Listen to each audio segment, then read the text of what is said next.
Assalamualaikum student. This is Miss Chemistry.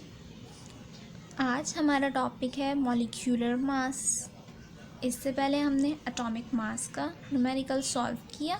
ना कि सिर्फ हमने एटॉमिक मास का न्यूमेरिकल सॉल्व किया, हमने आपको ये भी बताया एटॉमिक मास होता क्या है, एटॉमिक मास से रिलेटेड जो दूसरा न्यूमेरिकल हो सकते हैं उसे भी सॉल्व करना बताया।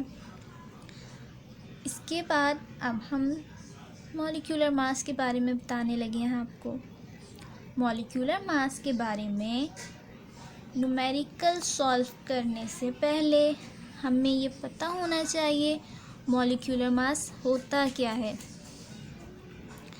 आप सभी स्टूडेंट्स में बहुत सारे स्टूडेंट्स ऐसे होंगे जिन्हें मालूम है मॉलिक्यूलर मास क्या होता है, तो कुछ के कॉन्सेप्ट में भी क्लियर ना हो तो आपको कोई भी न्यूमेरिकल सॉल्व करने से पहले ये मालूम होना चाहिए कि जो न्यूमेरिकल आप सॉल्व करने से जा रहे हैं वो दरअसल है क्या।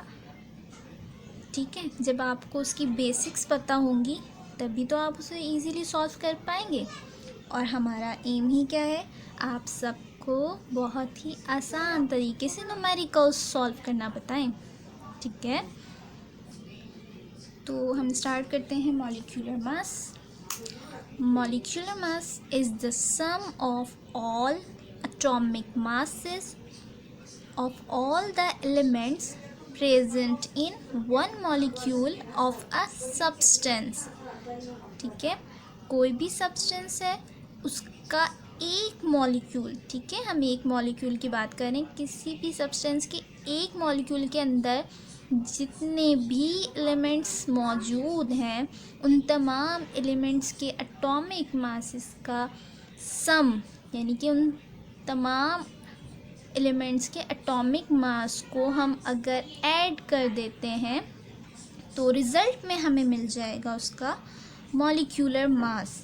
ठीक है, किस तरीके से, इसको एक एग्जांपल समझा देते हैं। जैसे कि हमारे पास एक मॉलिक्यूल है वाटर का, ठीक है, वो क्या है H2O। H2O क्या है, वाटर मॉलिक्यूल है। अब मुझे इसका मॉलिक्यूलर मास मालूम करना है तो मुझे ये पता होना चाहिए कि इसमें कौन कौन से एलिमेंट मौजूद हैं। तो इसमें एक हाइड्रोजन एलिमेंट है, एक ऑक्सीजन एलिमेंट है। हाइड्रोजन एलिमेंट का एटॉमिक मास और ऑक्सीजन एलिमेंट का एटॉमिक मास, हम इन दोनों को जब सम कर देंगे तो हमारे पास मॉलिक्यूलर मास आ जाएगा। तो यही आज हम सॉल्व करने लगे अपने न्यूमेरिकल में। तो चलिए स्टार्ट करते हैं। हमारे न्यूमेरिकल है calculate the molecular mass of HNO3। ठीक है, आपको मॉलिक्यूलर मास मालूम करना है HNO3। HNO3 है क्या, HNO3 होता है आपका नाइट्रिक एसिड। ठीक है, नाइट्रिक एसिड का हम मॉलिक्यूलर मास मालूम करने लगे हैं। तो सबसे पहले हमें पता होना चाहिए कि इसमें एलिमेंट्स कौन कौन से मौजूद हैं। तो हमारे पास हाइड्रोजन एलिमेंट है, नाइट्रोजन एलिमेंट है और ऑक्सीजन एलिमेंट है। हमें इन सब के एटॉमिक मास मालूम होने चाहिए। ठीक है, इसी से हमारा गिवन बनेगा। हम एटॉमिक मास हाइड्रोजन का लिख देंगे, एटॉमिक मास नाइट्रोजन का लिख देंगे, एटॉमिक मास ऑक्सीजन का लिख देंगे। ठीक है, आपको एटॉमिक मास गिवन भी किया जाता है और सम टाइम आपको एटॉमिक मास गिवन नहीं भी होता। ठीक है, तो यहाँ पर हमें ये तो बहुत ही कॉमन एलिमेंट है। ठीक है, ये बहुत ही कॉमन एलिमेंट्स यहाँ पे आपको नज़र आ रहे हैं। तो इन तमाम एलिमेंट्स के एटॉमिक मासेस नॉर्मली पता होते हैं। ठीक है, तो मैं यहाँ पर अब इनके एटॉमिक मासेस लिखने लगी हूँ। एटॉमिक मास ऑफ हाइड्रोजन मैंने बता दिया है, एटॉमिक मास नाइट्रोजन का भी बता दिया है, ऑक्सीजन का एटॉमिक मास भी बता दिया। ठीक है, 1, 14, 16 इस तरीके से। रिक्वायर्ड में हमें मॉलिक्यूलर मास मालूम करना है। यहाँ पर सॉल्यूशन में हमें फॉर्मूले की कोई रिक्वायरमेंट नहीं है। ठीक है, हमें कोई फॉर्मूला रिक्वायर्ड नहीं है।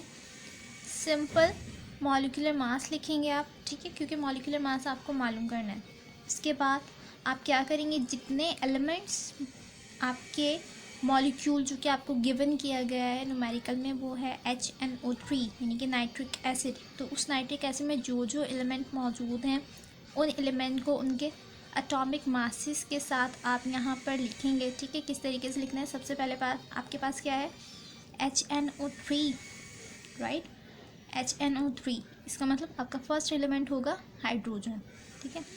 आप क्या करें, आप सबसे पहले देखेंगे आपके मॉलिक्यूल में जो एलिमेंट हाइड्रोजन है उसकी तादाद कितनी है, ठीक है। तो आपका हाइड्रोजन यहाँ पर 1 है, ठीक।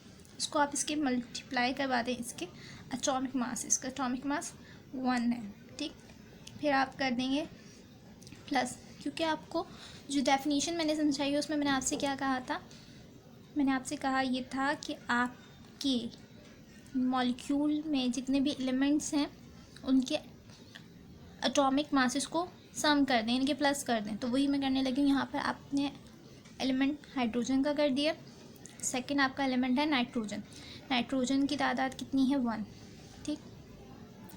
एटॉमिक मास इसका कितना होता है, नाइट्रोजन का atomic mass 14 plus third element है आपका ऑक्सीजन, ऑक्सीजन की तादाद कितनी है 3। एटॉमिक मास क्या है, ऑक्सीजन का एटॉमिक मास होता है 16, राइट। अब आपने क्या करना है, इनको मल्टीप्लाई कर देंगे, 1 को 1 से मल्टीप्लाई कर देंगे, 114 दोनों को मल्टीप्लाई कर देंगे और 3 और 16 को मल्टीप्लाई कर देंगे, ठीक है। 3 और 16 को आप मल्टीप्लाई करेंगे, आपका आंसर आएगा 48, ठीक।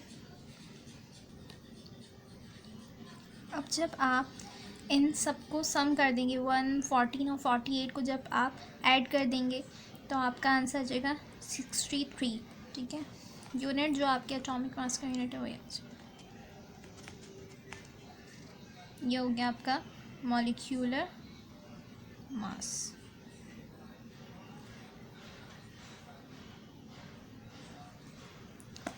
ये आपका आ गया मॉलिक्यूलर मास का आंसर।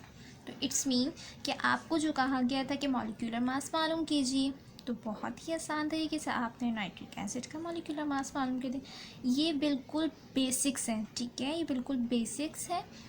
आपके यहाँ से न्यूमेरिकल स्टार्ट होते हैं, चैप्टर 1, राइट। यही चीज़ें आपको जब आपको बहुत अच्छे से बहुत आसानी से करना आती होंगी तभी आप आगे के न्यूमेरिकल्स को इजीली सॉल्व कर सकेंगे, ठीक है। तो आज का न्यूमेरिकल हमारे यहाँ पर ख़त्म होता है।